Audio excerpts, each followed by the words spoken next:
রমজানের প্রথম জুমার নামাজে জাতীয় মসজিদ বায়তুল মোকাররমে মুসল্লিদের ঢল নামে। নির্ধারিত সময়ের আগে মুসল্লিরা আসতে থাকেন মসজিদে। আজানের পরপরই কানায় কানায় পূর্ণ হয়ে যায় মসজিদ। চতুর্থ রোজায় বরকতময় এই জুমার নামাজে আল্লাহর দরবারে নিজেকে সঁপে দেন মুসল্লিরা। পরে পরিবার, দেশ ও জাতির কল্যাণ কামনায় দোয়ার অংশ নেন তারা। এ সময় দেশের উন্নতি ও সমৃদ্ধি কামনায় বিশেষ মোনাজাত করা হয়। এদিকে অপ্রীতিকর ঘটনা প্রতিরোধে পল্টন মোড় থেকে বায়তুল মোকাররম পর্যন্ত সতর্ক অবস্থানে ছিল আইনশৃঙ্খলা বাহিনীর সদস্যরা। এখন বলা চলে বাইতুল মোকাররমে জুম্মার নামাজের পরপরই হিজবুত তাহরিরের নেতৃত্বে একটি মিছিল বের করা হয়েছে। মিছিলের পরবর্তীতে খুব শান্তিপূর্ণভাবে সেই মিছিলটি যায়। পরবর্তীতে সেই মিছিলটি যখন পল্টন মোড় হয়ে প্রেস ক্লাবের দিকে যায়, তখন ঠিক আধা ঘন্টা পর এখানে আমরা 10-15 মিনিট পর আমরা দেখতে পাচ্ছি এখানে কিছুক্ষণ আগে বেশ কয়েকটি সাউন্ড গ্রেনেডের শব্দ পেয়েছি।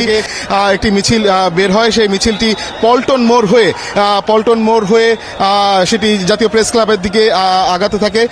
পরবর্তীতে এখানে আইনশৃঙ্খলা বাহিনী যারা ছিলেন তারা নীরব ভূমিকা এখানে আমরা প্রথমে দেখেছি পালন করেছেন এবং কোনো ধরনের তাদেরকে বাধা দেওয়ার চেষ্টা করা হয়েছিল। তবে তাদের উপস্থিতি এত ব্যাপক ছিল, পরবর্তীতে আইনশৃঙ্খলা বাহিনীর সদস্য যারা তারা কিছুটা বাধ্য হয়ে পিছু হটতে শুরু করেন।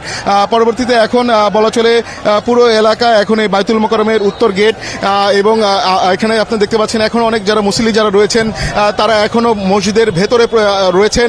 তারা আতঙ্কগ্রস্ত অবস্থায় রয়েছেন এবং তারা এখানে নিরাপদ অবস্থানে তারা মসজিদের ভিতরে অপেক্ষা করছেন। এখনো অনেক মুসল্লি আমরা দেখতে পাচ্ছি জাতীয় মসজিদের ভেতরে অবস্থান করছেন।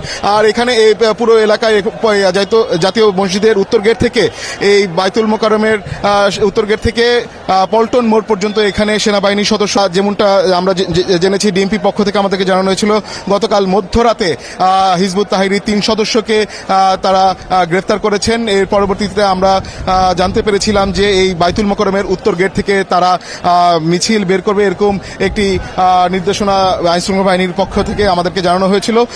সেই বিবেচনা করে তারা সার্বিক প্রস্তুতি নিয়েছিল। তবে মুসল্লিদের হিজবুত তাহরির নেতৃত্বে যে মিছিলটি বের হয়েছিল সেই মিছিলে ব্যাপক উপস্থিতির কারণে এখানে আমরা দেখেছি যে তারা আইনশৃঙ্খলা বাহিনী